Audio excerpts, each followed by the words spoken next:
Madame, Messieurs, encore une fois, bienvenue à ce nouveau numéro de votre magazine Femmes. Nous sommes très heureuses de vous retrouver à votre habituel rendez-vous hebdomadaire qui reçoit pour vous des femmes. Aujourd'hui, nous recevons une femme que vous avez l'habitude de voir dans une autre émission, mais qui est sur ce plateau, évidemment.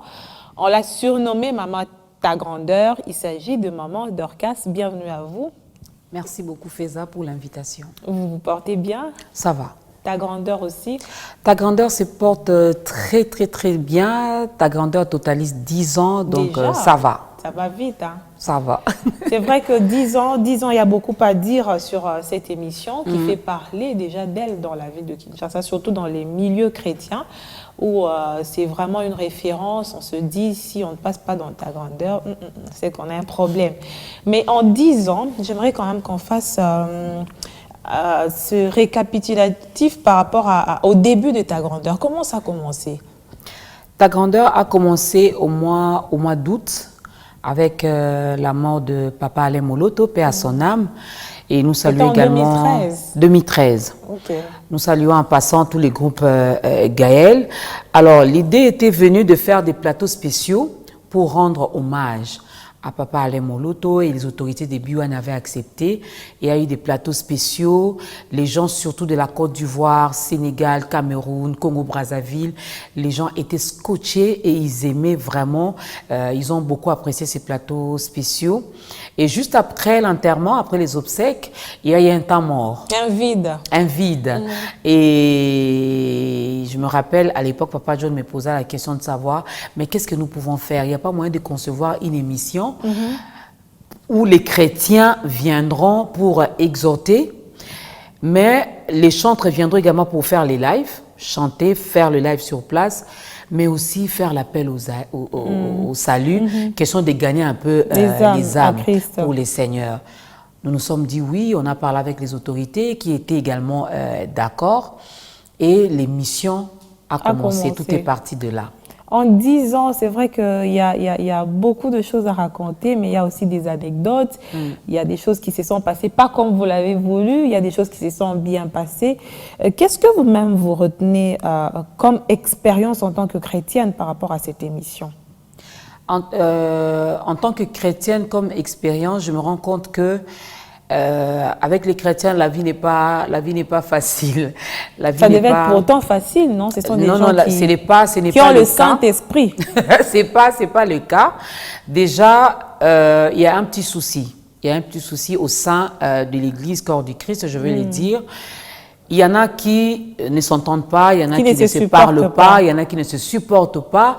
Alors nous avons quand même fait un effort dans ce magazine Ta Grandeur, d'essayer un peu de les mettre ensemble. De les mettre ensemble. Je tiens à signaler ici en passant que Ta Grandeur totalise 10 ans, mais Ta Grandeur a donné naissance au méga Ta Grandeur. Une grande célébration qui s'est faite chaque fin de l'année.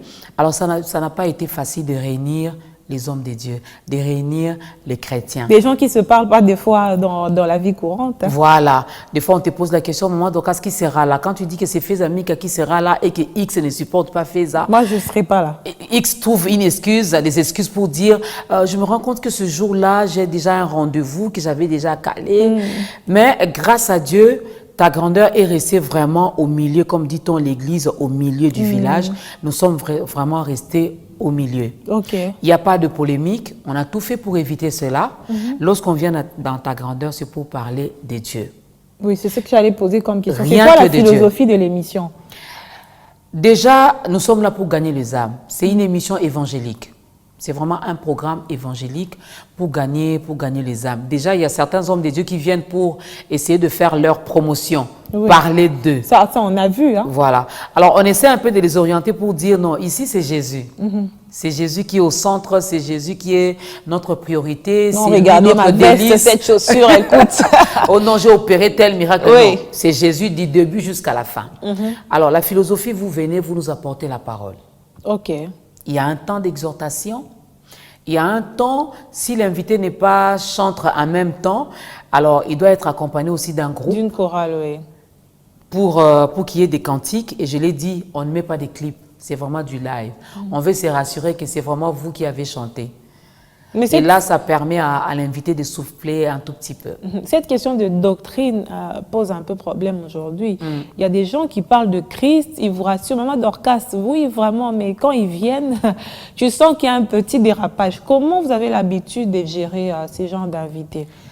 Parce que on sait tous qu'il y a beaucoup d'églises maintenant. Oui. Chacun, Oui. peut-être sur un point, n'interprète pas de la même manière que l'autre. Ou ce n'est pas la conviction que maman Dorcas a, telle qu'elle lit sa Bible. Pendant ce temps-là, qu'est-ce que vous faites?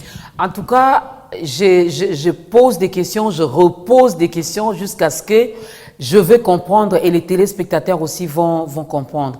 Déjà, au départ, j'ai dit aux invités, ne nous amenez pas la théologie ici, les termes hébraïques, il ne faut pas nous compliquer la vie.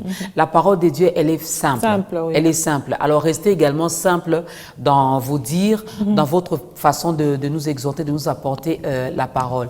Dès que nous sentons que l'invité commence un peu à parler beaucoup plus des X ou des Y, on essaye toujours de le ramener parce que nous devons rester dans la parole. Vous devez rester dans la parole. Et ces 10 ans, vous voulez l'immortaliser. Vous avez pensé avec toute l'équipe qu'il faudrait quand même laisser des empreintes par rapport aux 10 ans. Qu'est-ce qui se trame? Qu'est-ce qui se dit déjà en coulisses? Vous avez des milliers de téléspectateurs à travers le monde qui veulent savoir. C'est vrai qu'on a déjà vu Méga ta grandeur. 5 ans, ça a été aussi célébré avec Fast. Maintenant, là, qu'est-ce qui nous attend? Ben, il y a beaucoup de choses, il y a tellement des activités qui nous passent à l'esprit, qui montent dans nos cœurs, mais on ne pourra pas non plus tout faire. Mais en tout cas, les grandes lignes est que je voudrais bien rassurer ici aux téléspectateurs, aux fans du magazine Ta Grandeur, qu'il y aura des célébrations. Ok. On ne va pas laisser passer les 10 ans comme ça. Ça sera durant toute l'année? On va prendre toute l'année. Ok. Nous allons vraiment prendre toute l'année. Il y aura des célébrations. On compte en organiser quand même 3, mais la plus grande, ça sera peut-être pour clôturer, avec les différentes activités. Ça sera au mois d'août. Ça sera au mois d'août, mais l'endroit n'est pas encore déterminé. Connu. Mais si les autorités nous suivent en ce moment, on aimerait bien avoir vraiment un grand espace, pourquoi pas l'esplanade du Palais du Peuple. Je pensais que vous alliez parler du Stade des Martyrs. Parce que pourquoi pas les Stades des Martyrs? Nous, à ma famille, maintenant, c'est ça qui détermine tout. Pourquoi pas. Donc, ça dépend également du moyen. Je l'ai toujours dit, l'évangélisation, nous avons l'habitude de le dire, l'évangélisation, elle est gratuite, mais l'évangile demande... Non, l'évangile est gratuit, mais l'évangélisation demande les moyens. Donc, pour arriver à organiser une célébration où on aura les fans de Ta Grandeur, les téléspectateurs, les différents serviteurs et servantes de Dieu qui sont passés dans Ta Grandeur, on a besoin vraiment qu'il y ait une grande célébration. Et ça demande le moyen. Vous avez assez de moyens? Nous avons Jésus, donc nous savons que Mais Jésus va toucher le cœur. Il paraît que les pasteurs ont beaucoup d'argent, c'est eux qui sont les milliardaires ici. Je vais les confirmer, vu que ce sont des fils de Dieu et que Dieu qui est notre Père est tellement riche. Les hommes de Dieu ont beaucoup d'argent. Les hommes de Dieu ont beaucoup d'argent. Qui viennent des fidèles. Bon. Pas nécessairement. Pas nécessairement. Ici au Congo, on a du mal à interpréter les choses. Il y en a qui disent les pasteurs s'enrichissent. J'ai vu Paul, j'ai vu les pauvres. Je me rappelle plus du passage, mais j'ai vu des gens dont parle la Bible qui étaient pauvres, mais dans leur pauvreté, ils sont venus offrir à Dieu. Ok. Or, nous ne sommes pas pauvres. On va d'abord prendre cet élément justement qui annonce déjà les couleurs des 10 ans de Ta Grandeur avec une sensibilisation des pasteurs qui sont passés dans cette émission. Voilà, je reviens encore vers vous, toujours dans le cadre de notre émission Ta Grandeur. Et comme vous le savez, cette émission, depuis 10 ans, est une vraie bénédiction pour tous les téléspectateurs de B1. C'est une émission très suivie un peu partout à travers le monde. Et nous voulons nous voulons encore évoluer, nous voulons encore améliorer, et pour cela, nous aurons besoin de votre aide. Voilà pourquoi je vous lance cet appel, puisque nous devons renouveler notre matériel, nous devons acheter de nouveaux matériels, et si le Seigneur vous met à cœur de contribuer, n'hésitez pas. Et donc, nous reviendrons vers vous pour vous dire comment, vous montrer comment vous pouvez, en tout cas, soutenir cette émission et afin que durant les années qui viennent, cette émission soit encore améliorée, que ce soit une nouvelle mouture de ta grandeur. En tout cas, nous attendons de vous une générosité sans fin. Et donc, voilà, envoyez-nous votre soutien et le moment venu, nous vous informerons du montant que nous aurons récolté. Que Dieu vous bénisse.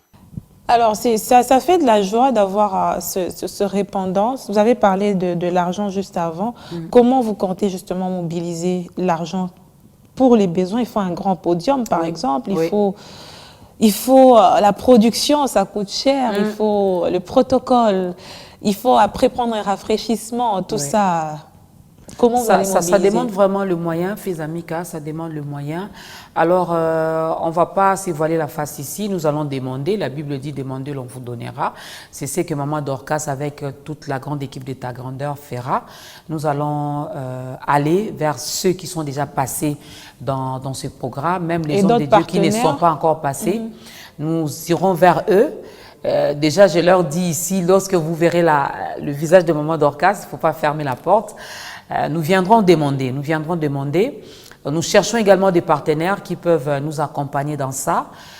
Nous avons déjà la chaîne B1 qui est la mère de Ta Grandeur, dont nous savons que déjà côté visibilité, il n'y aura pas de problème. Mais pourquoi pas associer également les autres chaînes de la place? Tout à fait. Pourquoi pas les associer? Pourquoi pas associer les églises? Pourquoi pas associer également les hommes d'affaires? Il y en a qui ont l'argent, qui ne savent pas où investir. Venez dans Ta Grandeur, 10 ans de Ta Grandeur, venez. Vous voulez assurer également votre visibilité, venez, nous sommes là. Alors, il y a quand même une préoccupation. Il y a des gens, des provinces, quand on se déplace, qui nous disent « Oui, on suit Ta Grandeur, on suit telle émission. » Mais pourquoi nous, on ne nous intéresse pas? On a vu que cette année, vous êtes quand même parti, l'année passée, dans le Congo central, c'était déjà bon. Mais le Congo est tellement grand. Est-ce qu'après les 10 ans, vous envisagez étendre cette émission vers les provinces, évidemment? Ça a toujours été notre souhait. Dès le début, ça a toujours été notre souhait. Mais un problème, un petit souci est que les pasteurs, de fois, ceux qui sont dans nos différentes provinces, de fois, ils sont hésitants. Lorsqu'ils vous demandent qu'est-ce qu'il faut pour que l'équipe se déplace vers ici, lorsque vous dites non, on est au nombre de 5, il faut déplacer 5 personnes parce qu'il faut amener les réalisateurs, notre ingénieur de son, il faut. Ça va coûter. Non, quand je viendrai seulement à Kinshasa, je vais le faire là-bas. Mais notre souhait est que nous irons, que nous allions à Lubumbashi, à Goma, à Bukavu, à Mbujimayi, pourquoi pas Kananga, dans les grands Bandundu. Le pasteur Jean-Clément vous attend déjà à Lubumbashi. Pasteur Jean-Clément, on veut vraiment venir à Lubumbashi. Il vous non attend. Seulement vous recevoir vous, mais recevoir également les autres hommes de Dieu qui sont avec vous à Lubumbashi. Évidemment. Donc, j'ai fait ma demande en direct, pasteur Jean-Clément. Ça va bien se passer. Ta Grandeur, 10 ans, comme on le disait tout au début, c'est beaucoup de souvenirs, mais en même temps aussi, Maman Dorcas, avant que ça ne prêche les autres, vous-même, vous avez été enseigné par Ta Grandeur à plusieurs reprises. Beaucoup. Je me rappelle, lorsque j'ai commencé Ta Grandeur, nous sommes en 2013, je venais également à peine de me convertir, de donner vraiment ma vie à Christ, de renoncer à mon ancienne vie. Ça n'a pas été facile, même par les personnes qui nous suivaient à l'époque disaient, mais nous connaissons quand même les témoignages de Maman Dorcas, pourquoi on la laisse faire, pourquoi on la laisse présenter cette émission. Mais heureusement, je dis toujours, je ne suis pas allée chercher Dieu. C'est Dieu qui est venu vers moi. C'est lui qui est venu me chercher. Et il m'a façonné. Vraiment, il a rendu un bon témoignage. Aujourd'hui, en tout cas, sur 100%, je dirais 70%, je suis quand même dans les cœurs. Non pas seulement des Congolais, mais de ceux-là qui suivent ces programmes. Et cela, Ta Grandeur m'a poussé à ne pas rester, comme on dit en lingala, une simple mondimi. Non. Ta Grandeur m'a poussé aux affermissements. à la formation, à être formé, à chercher à connaître la parole. La parole de Dieu. Parce que c'est pas facile, hein? C'est pas facile. Je ne saurais pas peut-être énumérer ici tous les grands hommes de Dieu que j'ai eu à recevoir dans ta grandeur qui connaissent la parole. Quelqu'un comme le pasteur Bondo, parfois. Je te jure, être devant le pasteur. Il y a quelqu'un qui faisait une comparaison avec le pape. Il dit il y a des mots que le pape prononce et que le pasteur Bondo a l'habitude de prononcer. Ça veut dire que c'est quelqu'un qui a fait la théologie. Donc il faut quand même avoir une certaine connaissance de la parole pour tenir devant le pasteur Joseph Bondo, pour tenir devant le docteur Jean-Claude Ntumba. Tout à fait. Docteur en parole, maman, c'est pas facile. Pour tenir devant le patriarche Bob Kalonji, pour tenir devant le pasteur Ivan Castano, le pasteur Marcelo Tounassi, le pasteur Astrid Mpoutela, ils sont tellement nombreux, les gens qui connaissent la parole. Tout à fait. Donc, des fois, tu te poses la question, mais comment je vais formuler mes questions, comment je veux... Mais vous arrivez là avec la petite connaissance que nous avons, avec l'aide du Saint-Esprit, on s'en sort. Ça marche. Et l'émission est en train de bénir évidemment beaucoup de personnes et d'aller au-delà des frontières parce qu'on vous a vu aussi aux États-Unis en train de tourner cette émission. Ça veut dire que l'impact est allé au-delà des frontières de la République démocratique du Congo. 10 ans après cette étape, qu'est-ce qui va changer? Est-ce qu'on garde le même format? Peut-être au niveau de la réalisation, il y a déjà en cuisine interne, on se dit, il y a ceci qui va changer, il y a cela qui va changer. Peut-être sur le plan matériel, sur le plan spirituel, rien ne changera parce que la parole, elle ne change pas, elle reste la même. Sur le plan spirituel, donc rien ne changera. Mais sur le plan matériel, vu que nous servons un Dieu qui est excellent, nous sommes dans une chaîne d'excellence dont nous voulons également exceller sur le plan matériel, avoir vraiment les vrais matos, comme disent les Quinois. Donc, on a besoin d'ajouter encore des caméras. Je sais qu'on en a déjà, mais si on pouvait encore ajouter des caméras, essayer de modifier un peu notre plateau, ça sera également une très bonne chose. Mais spirituellement parlant, vu que la parole ne change pas et que Dieu ne change pas, on va rester comme ça. Alors, c'est parti pour toute l'année de célébration, 2023. Ça sera évidemment marqué par les 10 ans de ta grandeur. Quoi de plus normal que nous puissions nous approprier cette célébration. Il y a aussi d'autres pasteurs encore qui ont adhéré et qui nous appellent aussi à faire la même chose. 2023 est une année merveilleuse pour nous, mais plus pour nous, ta grandeur. 2023, nous allons fêter 10 ans. 10 ans, c'est peu? Oui, 10 ans, c'est beaucoup. Pourquoi c'est peu? Parce qu'en réalité, ta grandeur doit vivre beaucoup plus que 10 ans. C'est beaucoup parce que en 10 ans, nous avons réalisé beaucoup de choses, mais aussi en 10 ans, beaucoup d'autres n'ont pas pu arriver là où nous sommes arrivés. C'est pourquoi en cette année, 10 ans, sera des moments d'action de grâce, des moments de célébration. Nous viendrons là en train de célébrer le Seigneur pendant toute cette année, mais particulièrement au mois d'août. Prenons rendez-vous parce qu'au mois d'août, nous aurons la grande célébration. Vous savez, on a été très nombreux à présenter l'émission pendant ces 10 ans. Il y a eu beaucoup de présentateurs, même si la présentatrice numéro 1, nous connaissons, c'est Maman Dorcas, mais nous tous, nous serons là avec tous les autres qui sont passés, le pasteur David Aheka, pasteur Franck Moulaja, pasteur Atoms, tout ce monde, nous serons là. Alors, prenez rendez-vous avec nous pour que nous puissions célébrer ensemble les 10 ans. Alors, un enfant qui fête ses 10 ans, on ne lui dit pas seulement joyeux anniversaire, il faut apprêter des cadeaux. Préparons des cadeaux pour ta grandeur, mais aussi certainement des cadeaux pour Maman Dorcas. Alors, comme je le disais, c'est un plaisir de voir tous ces pasteurs. On va quand même aborder la question femme avec vous par rapport à ta grandeur, ce côté genre. Est-ce que les femmes ont du répondant dans l'émission? Elles viennent facilement? De plus en plus, il y a des femmes qui prêchent aussi aujourd'hui. Oui, elles viennent. Elles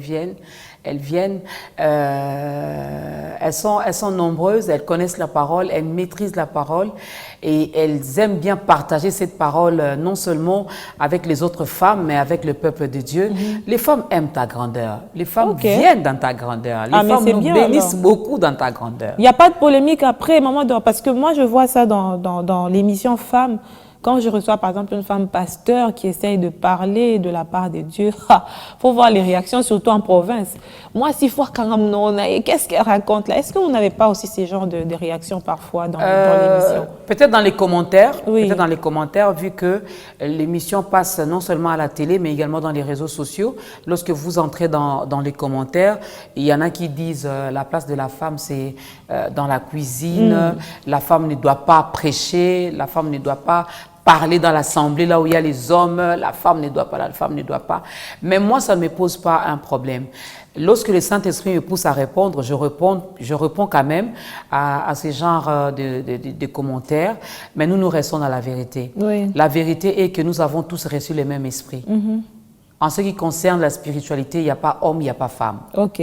Donc Donc, ces on est femmes-là tous ont droit à parler de la part du Seigneur. de la part de Dieu. Sinon, Dieu ne dira pas qu'au dernier jour, je répandrai de mon esprit sur toute chair. Non, il ne le ferait pas. Il ne le ferait pas. Et j'ai vu Jésus qui est entouré de femmes. Il a travaillé avec les femmes. Il n'a pas demandé aux femmes de se taire. Non. Je vois Jésus qui répond à Marthe, lorsque Marthe vient se plaindre pour dire, mais voilà, je suis en train de travailler seule, mais Marie est assise ici à ne rien faire. Jésus lui dit, Marie a choisi la bonne part. Ah oui. Donc, toutes ces femmes qui sont touchées, qui sont remplies du Saint-Esprit et qui s'élèvent pour parler de la part de Dieu, ce sont des braves femmes. Jésus est content. Vous-même, vous deviendrez pasteur? Je ne sais pas, ça c'est vraiment une question piège. Moi, je ne le souhaite pas. Moi, je ne le souhaite pas, mais si c'est un appel, je dirais oui. Mais vous êtes sur la voie, non? Non, on n'est pas tous appelés à être pasteurs. On est tous appelés à évangéliser. Qu'est-ce qui vous manque? Je préfère rester maman Dorcas, Feza. Oui. Mais vous êtes épouse d'un pasteur. Oui, mon mari est pasteur. Je suis épouse du pasteur, mais je ne suis pas pasteur. Ça va bien, la plupart, on le voit, ça commence comme ça, épouse du pasteur, maman diaconesse, demain maman... Je suis diaconesse à l'église. Déjà à l'église, oui, c'est déjà bien, vous êtes sur la bonne voie, donc peut-être qu'après 10 ans d'état grandeur, qui sait, l'appel peut prendre aussi de l'ampleur. En tout cas, si c'est à la taille de l'émission. Vraiment, si c'est Dieu, il n'y a pas de problème parce que lui, on ne les contredit pas. Mais si ça ne dépendait que de maman Dorcas, moi, je préfère rester maman Dorcas. Là où je peux apporter la parole, je le fais déjà. Je le fais déjà, mais je ne suis pas dans les titres. Vous prêchez? Oui, ça m'arrive, oui. À l'église? À l'église. Ok. Quand il y a des programmes spéciaux, 14 jours de prière, 21 jours, je suis alignée également. Ok. C'est facile? Non, c'est pas facile. C'est pas facile parce que jusqu'aujourd'hui, je crois que je l'ai déjà fait.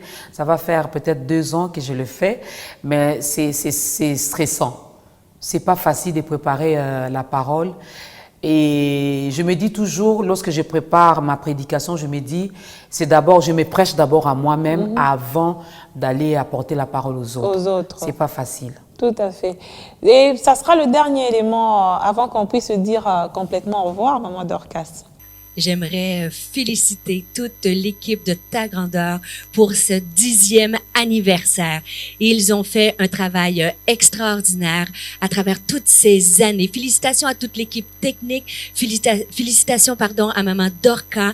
Ils ont un impact dans la vie des gens. Toi qui écoutes, parle de cette émission et je veux les féliciter parce qu'ils partagent le plus puissant message, celui de Jésus-Christ mort et ressuscité. Je veux les féliciter pour leur passion, pour leur amour pour Dieu. Ça se voit devant l'écran, tu le ressens. Et je prie vraiment que Dieu puisse les fortifier, les emmener dans un lieu encore plus élevé, qu'ils puissent impacter encore plus de vie. Et je réclame par la grâce de Dieu des âmes sauvées, des âmes édifiées par cette émission. Et j'aimerais leur dire que Dieu est fier d'eux, que Dieu est fier de tout ce qu'ils accomplissent et qu'il va les propulser encore plus pour sa gloire. Alors, félicitations pour tout. Continuer. Votre travail n'est pas en vain. Vous avez des fruits éternels sur la terre, mais aussi au ciel. On a presque fini cette émission. On a retenu beaucoup de choses. On sait que c'est cette année de célébration. Qu'est-ce que vous attendez, évidemment, de ceux qui ont l'habitude de vous suivre de ces fans? Qu'est-ce que vous attendez d'eux par rapport à ces 10 ans? Ce que nous attendons de vous, chers fans de ta grandeur, chères servantes et chers serviteurs de Dieu, c'est d'abord vos prières parce que des fois nous rencontrons également certains combats. C'est pas facile. Donc nous avons d'abord besoin d'être soutenus spirituellement, mais matériellement et financièrement aussi. Je l'ai dit ici, ta grandeur a besoin d'ajouter encore les matériels. Nous en avons besoin pour vous donner toujours, vous avez déjà vu la qualité des images, la qualité du son. Maintenant, nous voulons aller au-delà.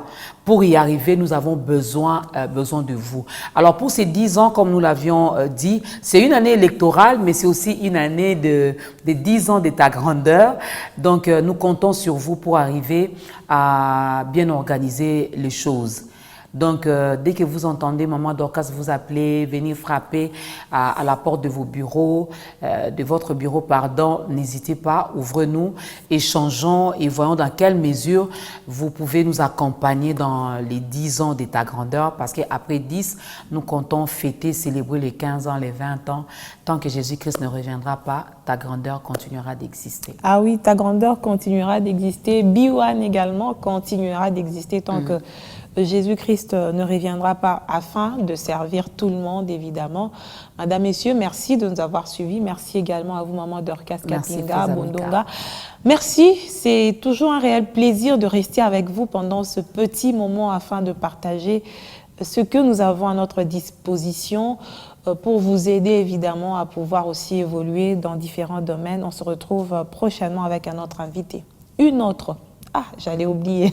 Qui sait, peut-être ça sera un homme. Au revoir.